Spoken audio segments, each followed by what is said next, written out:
How's it going, everyone? ChaosKatGaming here, bringing you Outer Zone Pacific Drive tips. Bringing you them in the order in which you can actually do them. Starting off with the tip that you can very easily activate right here in the very beginning, wanting to repair the car. Simple solution is you want to destroy some of the parts that are in the worst shape. After doing that, it should say the friendly dumpster should pop up, giving you replacement parts of a higher repair rate of the parts that you had just destroyed, letting you be able to both get the free resources at the very beginning, which are limited, on top of still getting the car parts that you had just destroyed. On to tip 2. Most people, at least myself included, probably don't realize or pay attention to the fact that the sealing kits will actually repair health on top of fixing the seal. So on things like the doors that have cracked windows, you want to hold off on repair. You don't want to use repair putty on a door that had a cracked window. Instead, use the sealing kit. Additionally, the sealing kit, if the window has several sets of cracks on it, one sealing kit will fix all of the cracks, but will still heal for the same amount as it would on one crack. Tip 3, you can fill up the small fuel can from the gas pump at the garage, despite the fact that the nozzle is bigger than the hole.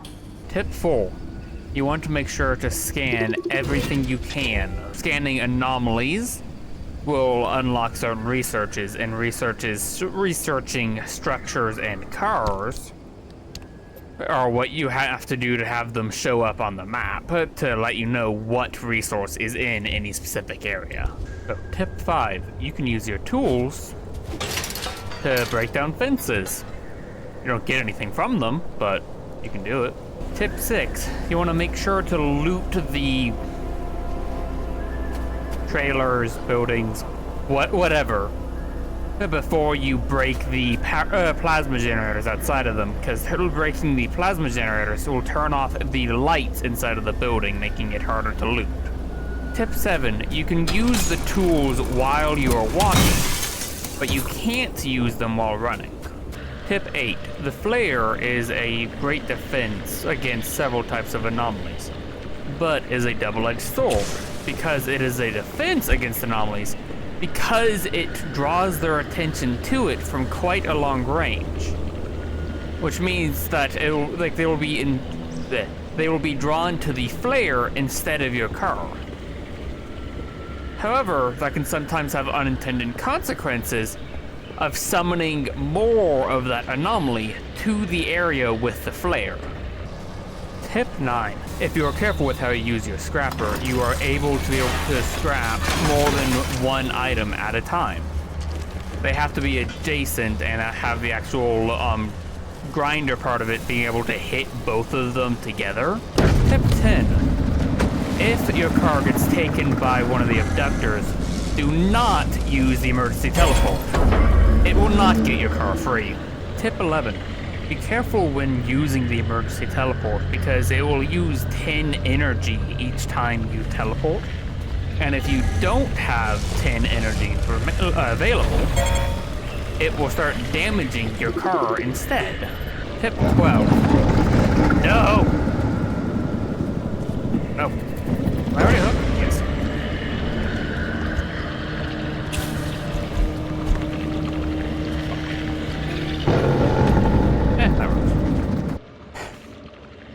Tip 12. You can tell if a building is likely to be worth looting from the outside. From my testing, it seems that a building that is covered in graffiti and damaged on the outside likely to have less lootable locations than the same building that isn't covered in graffiti with a closed door, followed by a building that has a padlock, with the best one being a building that has the electric padlock. Tip 13. There are 4 ways to get rid of the tourists. because walking close to them is not actually a set-off for them. This is for ways not counting just hitting them with your car, because you don't want to do that because the car is hard to repair. The easiest, ranging from easiest to hardest / most dangerous, you can hit them with a flare gun from any range and they'll explode. You can hit them with a flare, or just throw the flare, or even if you miss with the flare, they will be drawn to it on the ground and blow themselves up with it. You can also throw a random something at them hard enough that you can get them to tilt back far enough to just blow up that way. Or you can do my favorite, kicking them!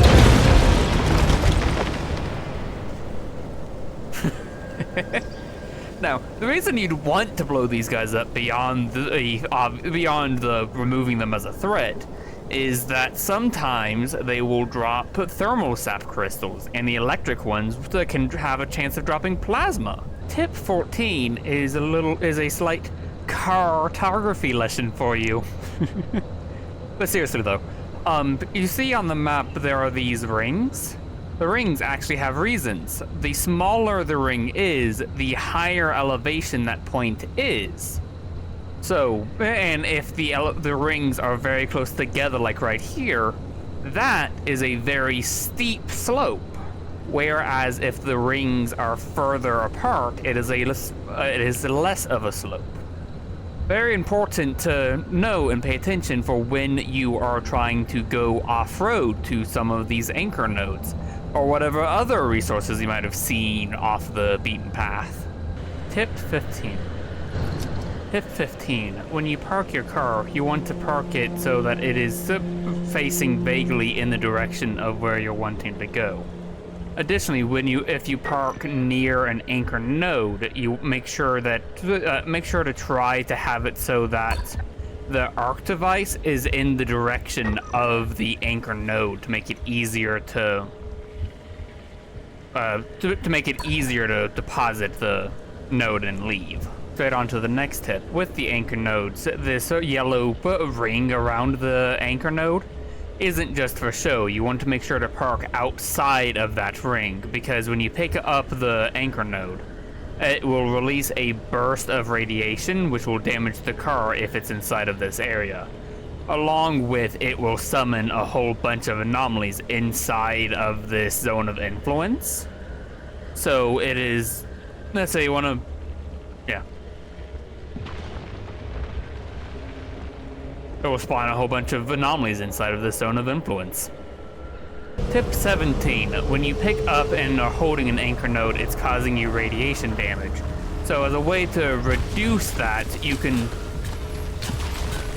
throw it and have it go further ahead of you. However, be careful with that because... However, be careful with throwing the anchor node until you have the anchor radar. Tip 18.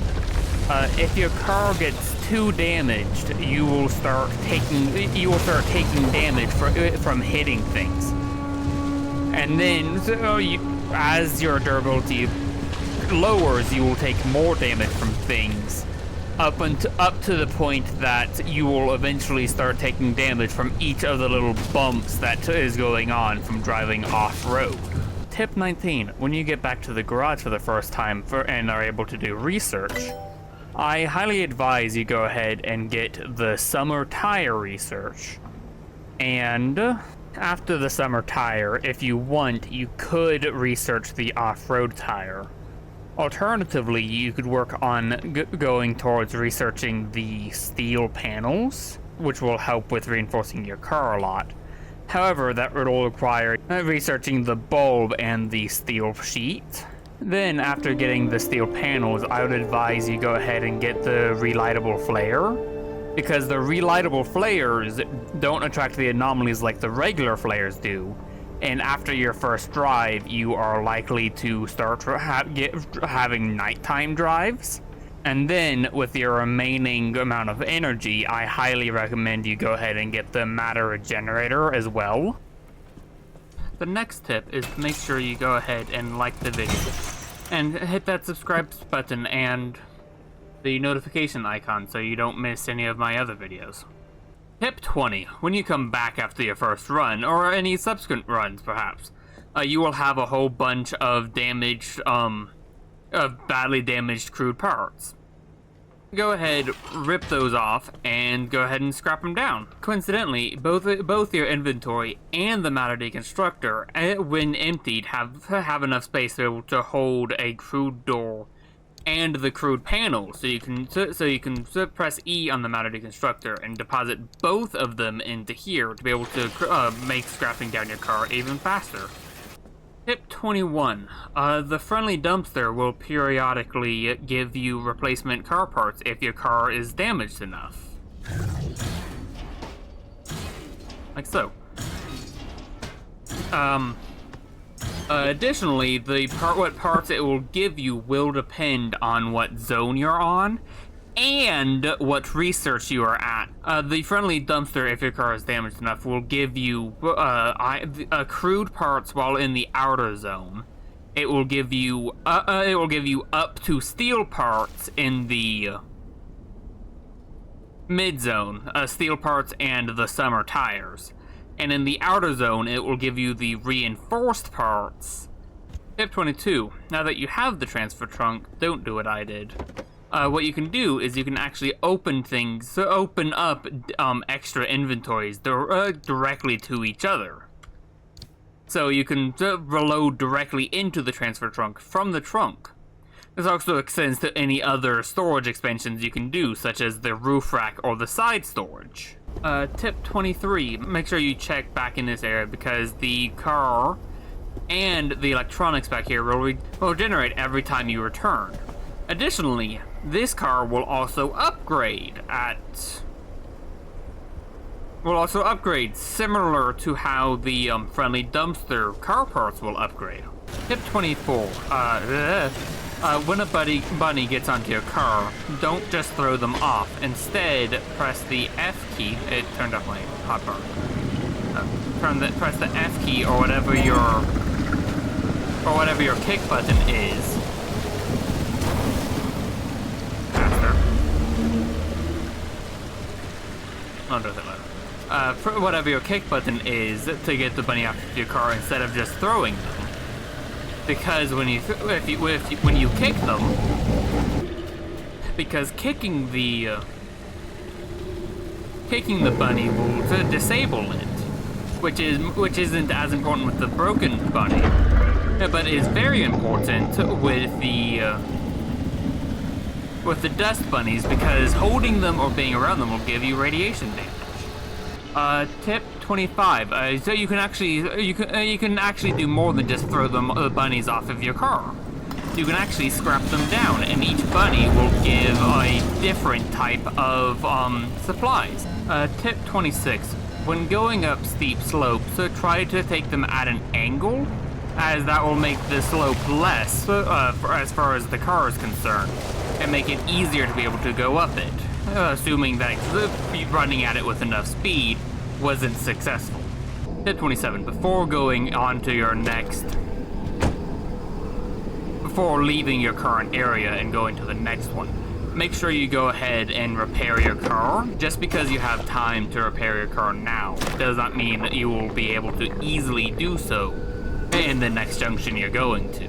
Tip 28. You want to make sure you check out gas stations when you pass by them, because the gas stations will often have or at the very least, the gas stations are the most common location you will find the friendly dumpsters, and they will supply you with a whole bunch of different resources, as well as the dumpster pearls. Additionally, the dumpster pearls out in the world in the wild will give you various effects sometimes depending on the different effects that are going on in the area. But more importantly, especially in the beginning area, is that inside of the garages, you'll sometimes find workbenches.